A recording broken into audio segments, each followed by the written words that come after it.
నమస్తే. Mood of ఆంధ్రకు స్వాగతం. పులివిందల అంటే వైఎస్ఆర్ కుటుంబానికి కంచుకోట. 1978లో మొదటిసారి వైఎస్ రాజశేఖర రెడ్డి గారు కాంగ్రెస్ పార్టీ తరపున అక్కడి నుంచి ఎమ్మెల్యేగా ఎన్నికయ్యారు. అప్పటి నుంచి ఇప్పటి వరకు ఆ కుటుంబమే పులివిందల నుంచి గెలుపొందుతూ వస్తూ ఉంది. వైఎస్ కుటుంబానికి చెందిన వాళ్ళే అభ్యర్థులుగా మారుతూ వస్తున్నారు తప్ప విజయం మాత్రం వాళ్ళనే వరిస్తూ వస్తుంది. ఎన్నికలు ఏవైనా వైఎస్ కుటుంబం ఎవరు చెప్తే వాళ్ళే లీడరు. అయితే తాజాగా సాగునీటి సంఘాల ఎన్నికల్లో స్పష్టమైన మార్పు కనిపిస్తుండడంతో ఇక వైఎస్ జగన్ పని రాజకీయంగా అయిపోయిందని టీడీపీ అనుకూల మీడియా పెద్ద ఎత్తున ప్రచారం మొదలుపెట్టింది. ప్రస్తుతం రాష్ట్ర వ్యాప్తంగా సాగునీటి సంఘాల ఎన్నికల హడావిడి చూస్తూ ఉంటాం. పులివిందల్లోనూ సాగునీటి సంఘాల ఎన్నికల కోలాహలం కనిపించింది. ఈ నియోజకవర్గంలో మొత్తం 32 సాగునీటి సంఘాలు ఉన్నాయి. 32 సంఘాలని గంపగుత్తగా టీడీపీనే దక్కించుకోవడం విశేషం. దీంతో రాజకీయంగా జగన్ పని అయిపోయిందంటూ టీడీపీ అనుకూల మీడియా మిద్దెక్కి రంకెలేస్తోంది. టీడీపీ నేతలు ఆ పార్టీ అనుకూల మీడియా ప్రచారం చేస్తున్నట్టు పులివిందల్లో జగన్ పట్టు కోల్పోయాడా అంటే అంత సీన్ ఏం లేదు. ఇవన్నీ మైండ్ గేమ్లో భాగంగానే చూడాల్సి ఉంటుంది.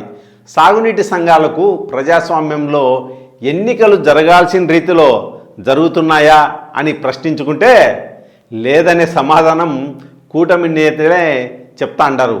ఇంతకుముందు వైసీపీ హయాంలో తమను ఎట్లా చేశారో ఇప్పుడు అధికారంలో ఉన్న తాము కూడా ఎన్నికలను అట్లే జరుపుతా ఉండామని బహిరంగంగానే కూటమి నేతలు చెప్తా ఉన్నారు. వాళ్ళేం దాచుకోవడంలే ఏది కూడా. పులివిందల నియోజకవర్గంలో 32 సాగునీటి సంఘాలను టీడీపీ సొంతం చేసుకున్నంత మాత్రాన వైఎస్ జగన్కు రాజకీయంగా ఏదో అయిపోతుందని టీడీపీ అనుకోవడం అంటే ఆత్మవంచన తప్ప మరొకటి కానే కాదు. సాగునీటి సంఘాల ఎన్నికలు ప్రజా తీర్పును ప్రతిబింబించేవి కానే కావు. కూటమి అధికారాన్ని అడ్డం పెట్టుకొని సాగునీటి సంఘాల ఎన్నికల్లో అద్భుత విజయాలు సాధించామని గొప్పలు పోతాంది. కుప్పంలో కూడా ఇట్టనే చంద్రబాబు పని అయిపోయిందని వైసీపీ పెద్ద ఎత్తున ప్రచారం చేసింది. వైనాట్ 175 అని కూడా జగన్ నినాదాన్ని ఎత్తుకున్నాడు. చివరికి ఏమైందో మనందరికీ తెలుసు. ఇప్పుడు టీడీపీ అదే తప్పుల్ని చేస్తాంది.